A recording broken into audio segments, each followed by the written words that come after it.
सौरभ गुप्ता जी अलीगढ़ से। राधे राधे महाराज जी, आपके चरणों में कोटि कोटि दंडवत प्रणाम। महाराज जी, क्या कोई ऐसा मंत्र या स्तुति है जिसे सुनकर गर्भस्थ शिशु को आध्यात्मिक बल और शुद्ध संस्कार मिल सकते हैं? भगवान के नाम कीर्तन और भगवान की लीला कथा में अपार सामर्थ्य है। प्रहलाद जी महाराज जो इतने महान भागवत हुए, जिस समय हिरण्यकश्यप कठोर तपस्या में संलग्न हुआ ब्रह्मा जी से वरदान मांगने के लिए, तो कयाधु जी के गर्भ में थे। उस समय देवताओं ने आक्रमण किया, क्योंकि हिरण्यकश्यप तपस्या परायण था। तो जो अन्य सेनापति, दैत्य सेनापति थे, उनको देवताओं ने परास्त कर दिया और पूरे महल में छानबीन की, तो और तो सब भाग चुके थे। कयाधु गर्भवती थी, इनको बंदी बना लिया, हिरण्यकश्यप की पत्नी को, और बंदी बनाकर लिए जा रहे थे। तो देवर्षि नारद जी रास्ते में मिले, उनका कहाँ जा रहे हो? तो उनका इस के अंदर हिरण्यकश्यप का वो जब बालक पैदा होगा तो उसे मार डालूंगा मैं।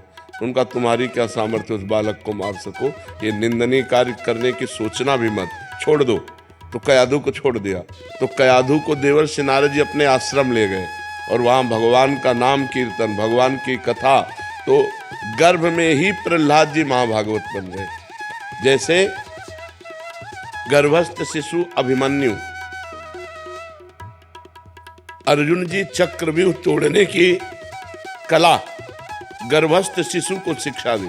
अब वो जब 7वां द्वार तोड़ना था आखिरी, तो उसमें माँ को नींद आ गई, तो वो नहीं सुन पाए, क्योंकि माँ के कान से ही वो सुन रहे थे। तो इससे पता चलता है कि अगर हम गर्भस्थ नारी को सात्विक भोजन पवावें, भगवान की कथा सुनावें, भगवान नाम कीर्तन करवावें, शास्त्रों का कीर्तन सुनावें, तो इससे उसका परम मंगल हो जाएगा।